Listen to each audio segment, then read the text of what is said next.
black animal. I think of his name probably.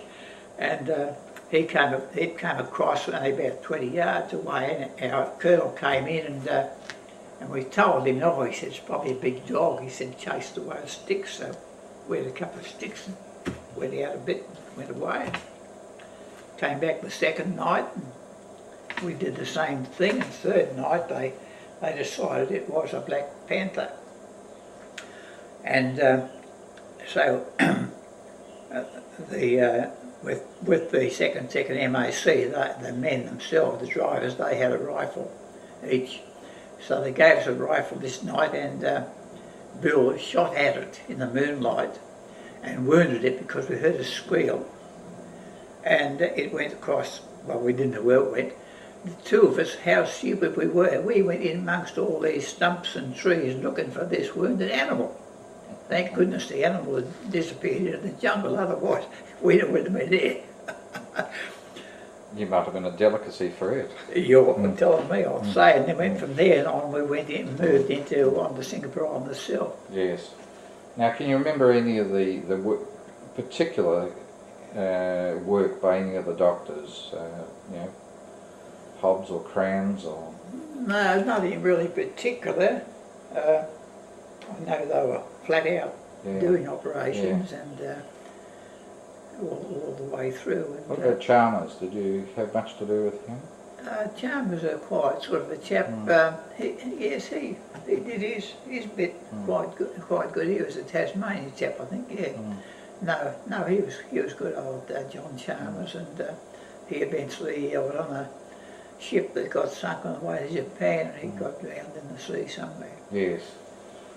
What about Rube Boxall? Was he the chief clerk at that stage? Well, there was Reuben and two or three others. I wouldn't say he was the chief one, but he was one of them. Reuben was there. Was he a sergeant at the time? Yeah, he was a sergeant. There was 3 or 4 in the office, and they were all sergeants. And, when you went, do you remember crossing the causeway when you went back onto the island? Have you got any image of that? Yeah. Were you driven across, or? Oh yes, we'd driven across. We had trucks. We'd commandeered trucks, and coming back in one spot before we went across to Singapore. No, when we were on Singapore Island, that's right. We loaded up because the Japs at one time they were on 3 sides of this hospital unit we were in, casualty clearing station. And we had to get out and loaded our stuff up on these second-hand trucks that we found. And Teddy Dixon was the driver. We went up, there was military stuff everywhere. Went up to one corner and we said to the MP there, where's so-and-so? Oh, up that road, he says. You just get rid of us, I think. Went up there a bit, and there was Australian soldiers lying down in the ground, low down, and the hill up there. And and I was sitting on top of the load in case of aeroplanes. And the bloke said, get out of this, that's no man land you're in. So Teddy jammed the gears in the thing. Eventually he got them out and got around and back again, but I was sitting up and watching up the top of the hill waiting for the Japs to come down. Stupid things a person does. Yeah. And then we went to, I think, the Swiss Club. I think we were in there for a few days because the people, civilians had evacuated by that time, and we were in 2 or 3 different big houses and places like that, and areas where we did operations. And some of our officers, doctors, went into the I think it's St Andrew's Cathedral. But I finished up, and my group was at right on the beach at Nakhon. I forget the name of the place now.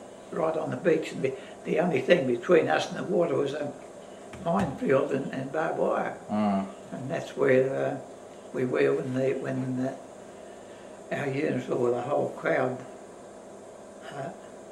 just surrendered to the Yes. Japanese.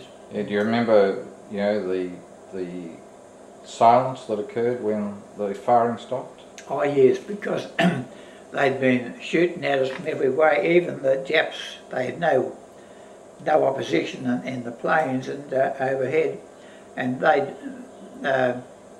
be flying just over a treetop, and they'd dropping hand grenades out and things like that to us, and that went on day after day, of course. And then the night the surrender, because we got that used to, we were sleeping through it. But then the night it was absolute dead silence. We just couldn't sleep because we weren't used to it. And often probably wondered what was going to happen, because we knew what the Japs had done in China. We thought that we'd probably be executed there. But I did see over and over again the trucks and trucks going past us down to the beach, further down, loaded with Chinese. And they took them down there and just shot them on the beaches. All the Chinese they could round up.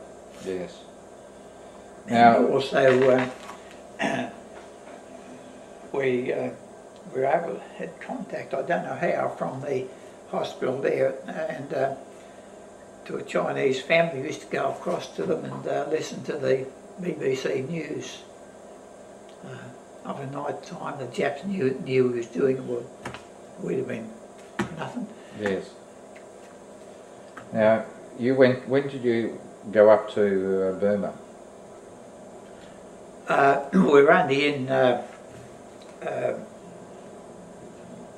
Changi for about 3 months, and I did a bit of nursing there, and one of the chaps I nursed was a chap that had been slashed across the back of his neck and back of his shoulders, and the Jap thought he'd killed him.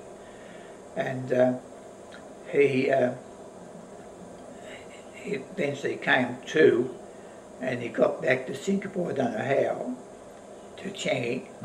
And I remember nursing him because he's slashed right across the shoulder to shoulder, and he was absolutely full of maggots. That's why he more or less survived. And I often wondered if he ever lived after, but then I saw after the war whether he was on the war trials, crime trials in one of the islands there. So he did survive. He was only a young bloke, he was only about 16 or 17, you know. They just missed his neck and got across the shoulders. Yes.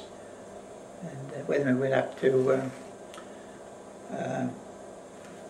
Burma then, about just on 3 months later after the war, we were the first lot that left Changi to go up north anywhere. Yes, so that was A Force. A Force, yes, yes.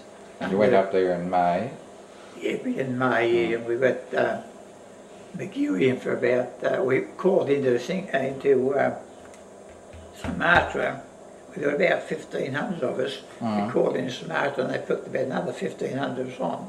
From there we thought, oh, we were crushed up before that, but then of course they had a lot of Jap soldiers on as well. And they fed us with a bit of rice and onion, tinned onion stew. Awful stuff. And that was where they picked up Colonel Coates, Albert Coates, the old man.